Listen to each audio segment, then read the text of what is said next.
everybody. Thank you all for coming today. As you know, the Secretary led a ministerial meeting this morning on the for the Global Coalition to Defeat ISIS, a small group that was on the sidelines of the UN General Assembly. The meeting focused on Iraq and how we work together to shape the peace there. Brett McGurk, of course, the President's Special Envoy to the Coalition, attended the meeting, and we have him here to provide a readout and answer your questions about what was discussed. So Brett has another meeting I know we have to get him to in about 25 minutes, so turn it over to him right now. Just a reminder, this is on the record, but embargoed until its conclusion. Thank you. Okay, thank you everyone for joining me. I think we're capping off here what I think has been a very, very successful UNGA week, and we just concluded a very productive and constructive meeting at the ministerial level of our small group of the coalition. We had about 24 countries there, including the EU and NATO. And this was really a follow-on to when the Secretary Tillerson, convened the entire international coalition, which is now one of the largest coalitions of its kind in history, with 69 countries plus 4 international organizations, NATO, the Arab League, the EU, and Interpol. So this is a follow-on to that important meeting in March. Of course, the focus of the meeting in March was Mosul and what we had to do to follow through on Mosul.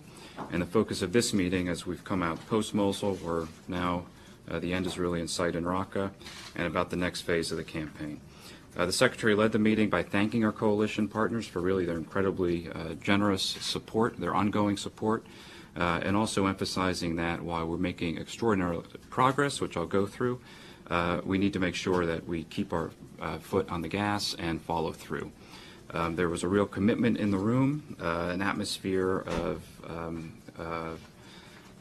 camaraderie. This coalition has strengthened in so many ways, and the fact that while we've come a long way, we still have an awful lot to do. That includes the focus of the meeting today. We had the Iraqi foreign minister there. It was largely on Iraq and Syria, but we also focused, of course, on the counter-messaging, counter-finance, making sure we counter the ability of terrorists to travel, everything our coalition does, if you're familiar with the way we're organized and our lines of effort.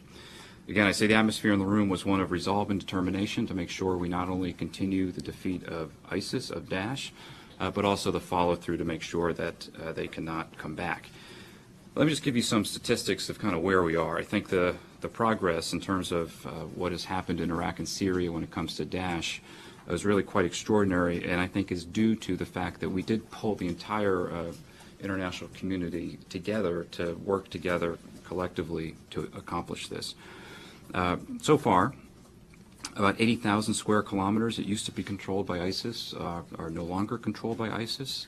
But more importantly are the people that used to live in these areas. So now about 6 million people, 4 million Iraqis, 2.2 million Syrians who used to be living under ISIS are no longer living under ISIS. And for those of you who travel to Iraq and Syria and meet these people, that statistic is the most important one. Also returning people to their homes in areas that have been cleared of ISIS. When we began this, we knew that that was one of the most difficult things to do. Therefore, we worked very hard to make sure that any military operation is backed up by a comprehensive humanitarian and stabilization plan. So in Iraq, we have very good figures now. About 2.1 million people have returned to their homes in areas that have been cleared by ISIS. That figure, again, historically in a post-conflict environment like this is almost entirely unprecedented. Another key statistic, all the territory that has been retaken by ISIS to date has held. This is not a situation in which we're working with military forces on the ground. They go in and clear territory, and then ISIS or terrorists come back. All the ground has held, and we want to make sure, obviously, that we keep it that way. 1/3 of all of these gains, very importantly, have come really in about the last 8 months. And we've spoken about this before. We spoke about it today in the meeting. We did make adjustments in January in the new administration, and President Trump ordered an acceleration of the campaign. A lot of authorities were delegated downwards so that we could move faster, move more effectively, and I think that's made a difference on the ground.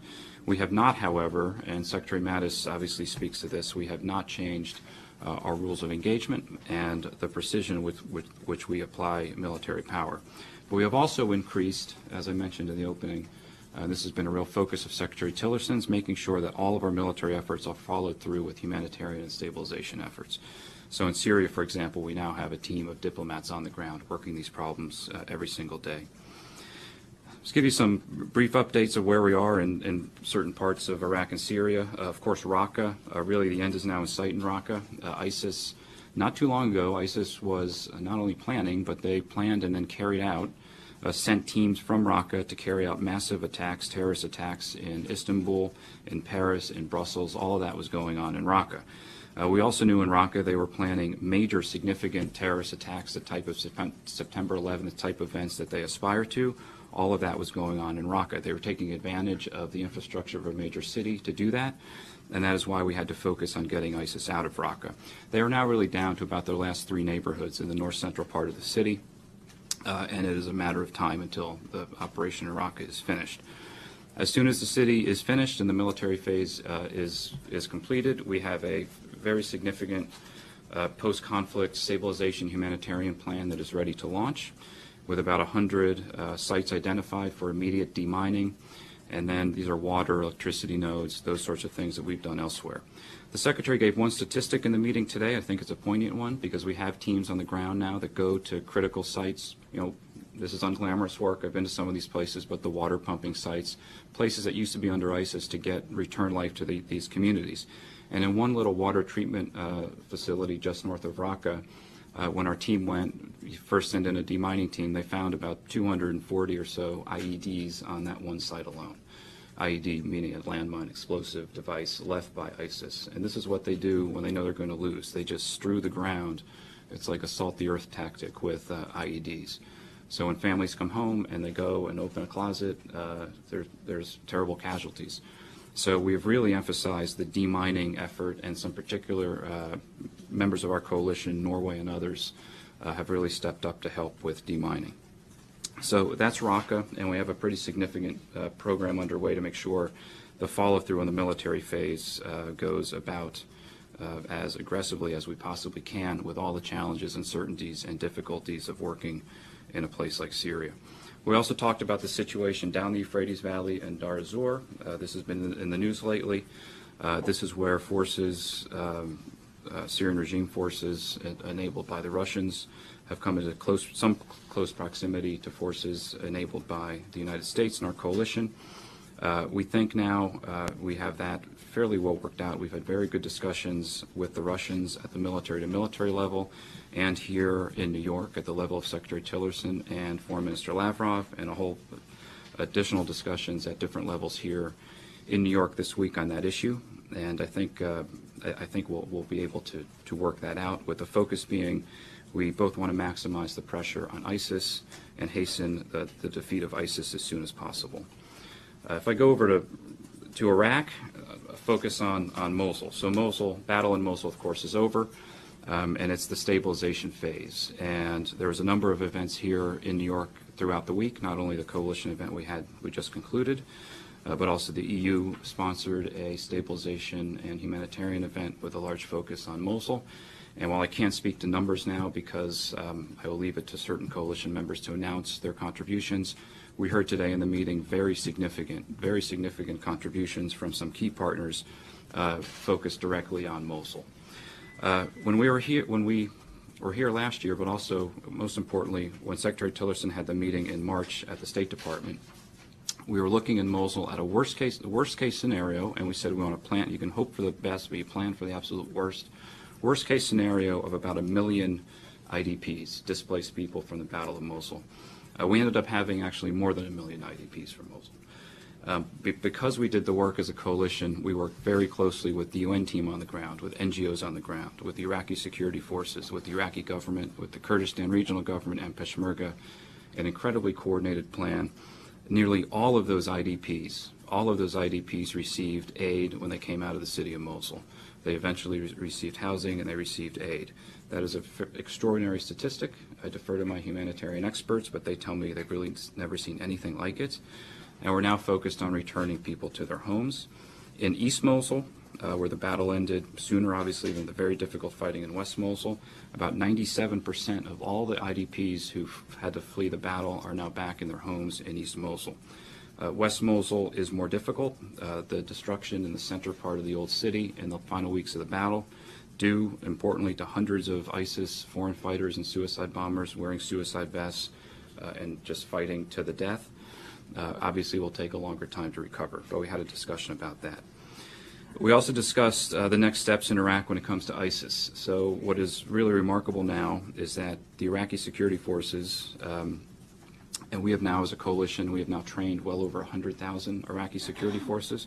Not a single Iraqi security force unit or Peshmerga unit that has fought ISIS with coalition training has lost a single battle. And what they're doing now is simultaneous operations across the country. This is something we always wanted to aspire to, but we're now there. So as we speak, the Iraqi security forces have launched a very important operation in Hawija, that's just south of Kirkuk. That launched 2 days ago and is already far ahead of schedule. And at the same time, and this caught ISIS by surprise because they thought we would have to choose, but actually we did both at the same time, significant operations in the western Anbar province, western Euphrates Valley region, where ISIS remains holed up in these towns of Al-Qaim, Ana, and Rawa. The town of Ana, which had been a garrison town for ISIS, a stronghold, we thought would take about 3 weeks. The entire operation just the other day took about 12 hours. So there are signs that we have momentum, but the focus of this meeting was to make sure that we have follow through. We cannot be fatigued. We have to make sure we keep our foot on the gas, and everybody in the room was fully committed to that. I would also say we spoke a little bit about the diplomatic arrangements in the region and the post-ISIS, making sure the post-ISIS phase, we increase the odds as much as possible for post-ISIS stability, recognizing how difficult the region is. But really significantly, I thought the comments today from the Iraqi foreign minister and also the Saudi foreign minister, Adel al-Jubeir, about the rapprochement between Iraq and Saudi Arabia. And this is really a sea change we've seen here just in the last 4 to 5 months. Obviously a lot of work to get to this point. But they talked about, they've already opened one border crossing, talking about opening a second border crossing, beginning direct flights, and a number of very important initiatives that are now underway between Iraq and Saudi Arabia. That's a significant change, and that opens a commerce route from the Red Sea right into the heart of Anbar province, which used to be controlled by ISIS, and that's something that we will be working on very hard, and we're encouraged by it. Similarly with Jordan, border crossing with Jordan, about $1 billion a month commerce route going from Amman to Baghdad. That has been closed now for 3 years. It's now reopened, and we're working very closely as a coalition with both countries to make sure that that route opens and really becomes a stable and steady commerce route. Finally, Kuwait, another critical neighbor of Iraq. Kuwait has announced before, but they really emphasized today, it was a big part of the discussion, that they will be hosting a reconstruction conference for Iraq early next year. And so coming out of this meeting, our coalition, we're all united on the fact that we want to make sure we do all we can to make that initiative a success. The Iraqi government's working very closely with the World Bank and the IMF to stabilize their macroeconomic situation. And Prime Minister Abadi's done a great job with that, and the Kuwait Reconstruction Conference will build on all of that. So that will be early next year. So I thought a very good meeting today, basically take stock of where we are, look ahead, and set the road. And the Secretary really emphasized to everybody, now's the time to really accelerate our efforts and not take our foot off the gas. With that, I have time for a couple questions. You talked about the humanitarian plan, but what about the political plan for Raqqa? I mean, who do you support there taking control of the city? And then what happens if the Kurds go ahead with this referendum? I know you guys don't want to see it, but what happens if they do? So in Raqqa, there's a Raqqa Civilian Council. It's based in Ainissa. It is about 100 Syrians, a mix of individuals from the area. They have proven now to be incredibly effective at delivering humanitarian assistance and at delivering some of the stabilization assistance that we need. So we're working with them very closely. This is a temporary council. It was formed in May, and by their own decree, they will only exist for 1 year. And by next May, there will either be an election or some other formulation in Raqqa for a new council. So we have confidence in the Raqqa Civilian Council as an interim step to make sure we bring stability to Raqqa. And I found on my last trip to Syria, particularly the Arab sheikhs and the tribes in these areas who are now working directly with us to make sure we have stability in Raqqa after ISIS. Again, though, I want to caveat that this is like the most difficult, complex thing imaginable, so this will be extraordinarily hard. So we will work with the Raqqa Civilian Council, again, to deliver basic necessity stabilization. Demining. And demining is number one, as I mentioned. Rubble removal. You got to get rubble out of the streets to get humanitarian supplies in. Water, electricity, some health sector, and we have also helped to refurbish some schools so that children who've been living under ISIS, and if you've met these children, it's just tragic to imagine what they've been through and what they've seen, but to get them back in school as much as possible. So that is Raqqa. On the referendum, I think President Trump spoke with this last night with President Erdogan. A statement was issued after that meeting, so I think our position is very clear. And I would just say we continue to work with all sides because there's a number of good ideas on the table now. And for that, I will leave it there. We'll have our discussions behind closed doors. Dave Clark, AFT. Hi. Just to follow on from that, the Civilian Council, as you say, will last for a year. Does the coalition have a view as to whether it will then the area will come under the sovereignty of the Damascus government? So all I can say, when you go to Syria, nobody in these areas wants the Damascus government to return, meaning flags, army. That would be, I think, something that would not be stabilizing. I'm just stating the reality that happens on the ground. Let me give you an example. So we're working with the Syrian Democratic Forces. Where they go and clear an area of ISIS, we now see a clear pattern. IDPs, displaced people, they flow north into camps or they stay in temporary shelters. This is really difficult. It's better than it was 3 months ago. We put in a lot of resources to help the humanitarian situation, but they flow north, and then after the battle, after the demining, they go home. So we've now seen this pattern time and again, where Syrian regime forces clear an area from ISIS. The IDPs also flow north into the areas of the Syrian Democratic Forces, and they don't go home. So we're finding the pattern for a stable aftermath of ISIS is Syrian Democratic Forces. That said, we have to make sure we deconflict the space. We always knew Deir ez-Zor City, for example, where Syrian army forces have been surrounded for 3 years, about 10,000 of them. That was an area that Syrian regime forces ultimately would reach. So now we're working to sort that out. There is a desire for the return of some state functions, such as paying teacher salaries, things like that. And those are things that have to be worked out by Syrians. But no, in terms of areas that are retaken by ISIS, they will be controlled by the local people who know the areas, pending a longer-term political settlement to the civil war. Felicia Schwartz, what's your door? Thanks for doing this. At the top of the briefing, you said that there's a team of diplomats on the ground in Syria. Where are they? Who are they? How long have they been there? So I'm not going to speak exactly to who or where, but this was an initiative of Secretary Tillerson, really from his first week at the State Department, to say that we have our military people on the ground, and we need to make sure that we have our development and humanitarian experts on the ground to do follow through. So one individual is one of our foremost experts in humanitarian response plans. He's led our humanitarian response in some major disasters around the world, and he's now working very closely with our military team and the Syrians to make sure that humanitarian aid gets to the right place. So we have some of our most experienced people who are working on this. It's a small team, and I want to make clear, it's not the United States coming in and bringing all the aid. What we do is we bring an expert in who knows how this works, who knows how to connect dots, who knows how to connect the World Food Program with that program and make sure this is where the needs are. And we can do pretty good assessments from our information, working with our military teams, where the needs are, where people are flowing, to make sure we have a managed humanitarian process. So they've been on the ground now for, I think, about 3 months, and it's made a real difference. I was in Syria in March and you could see thousands of people sleeping on the sides of the road in like dirt fields. And went back a month ago after we did an awful lot to bring in our experts and to unleash some immediate emergency funding.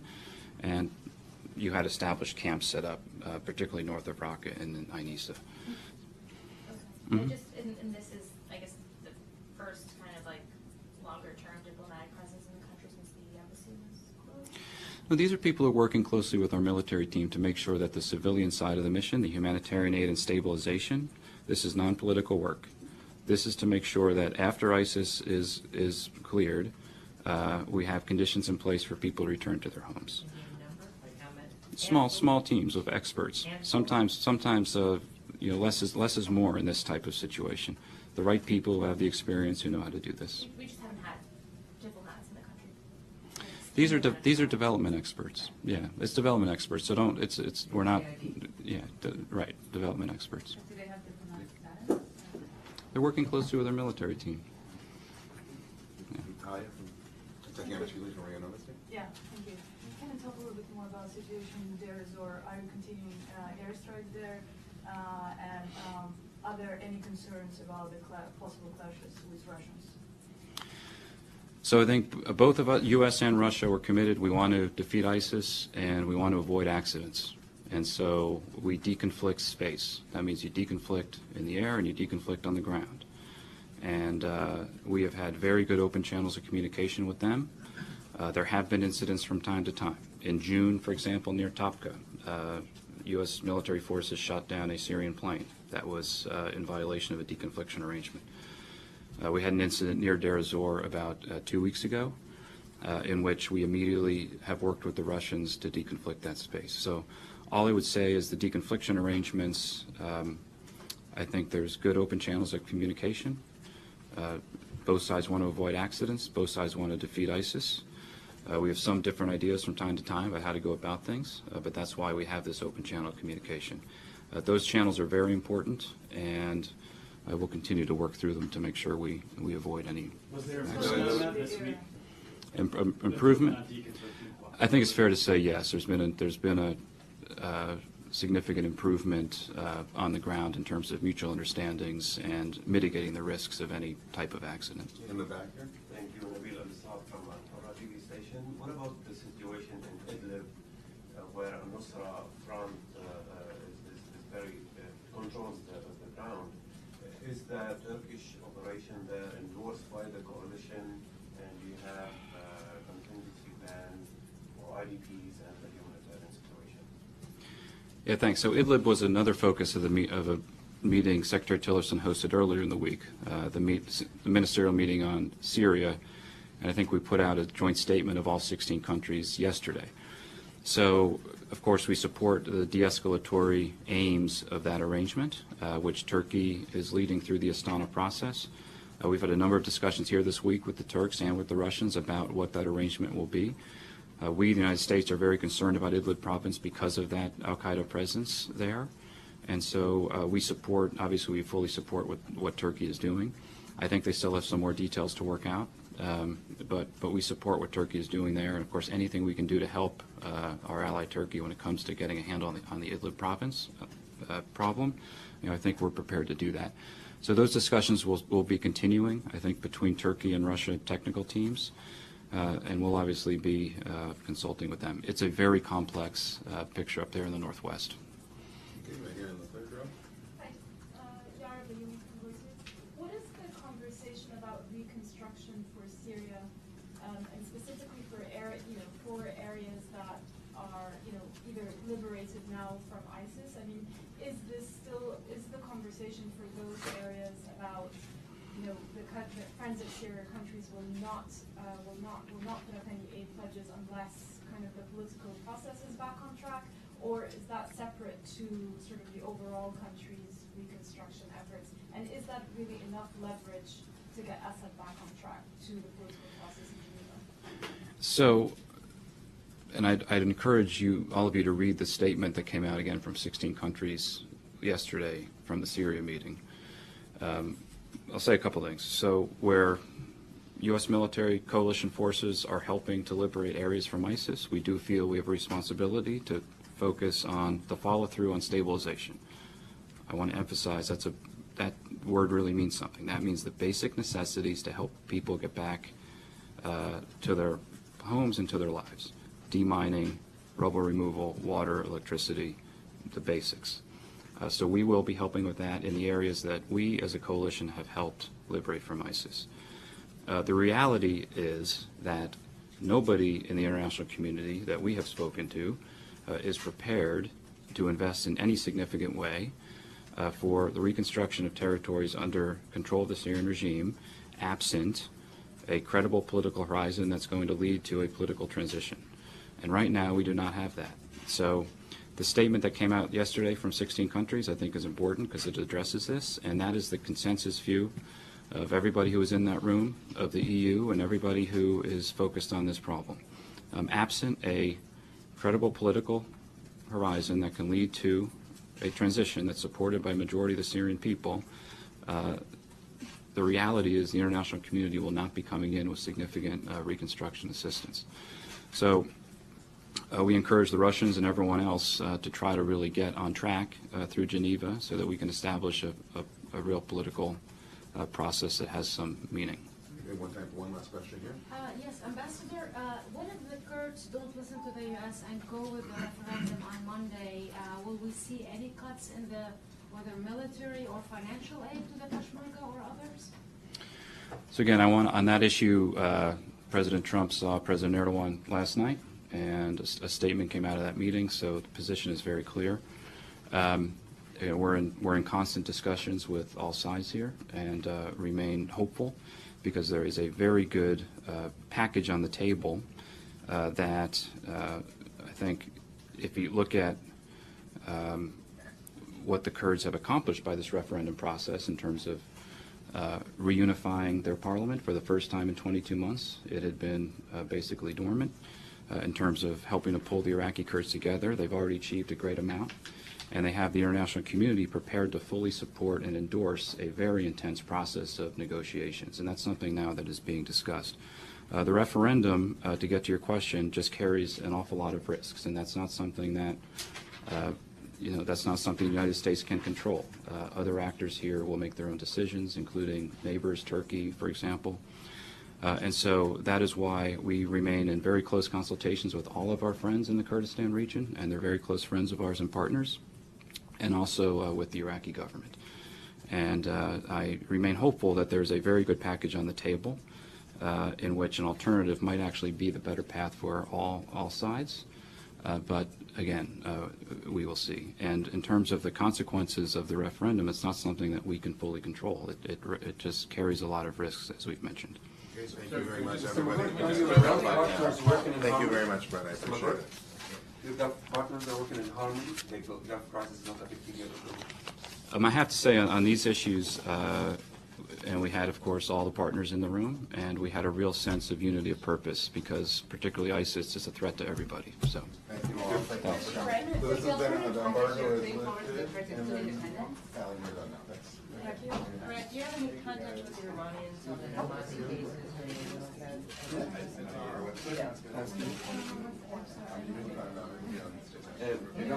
So is he hopeful the referendum will go ahead, or hopeful the situation is just he just said he was hopeful. Did you mean hopeful the referendum will go ahead?